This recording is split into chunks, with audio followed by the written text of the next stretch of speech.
Go.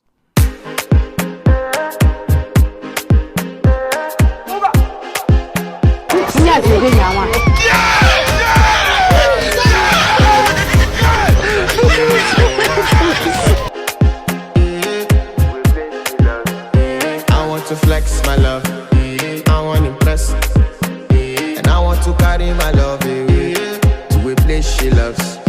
I'm a man, I want to impress, and I want to carry my love away to a place she loves.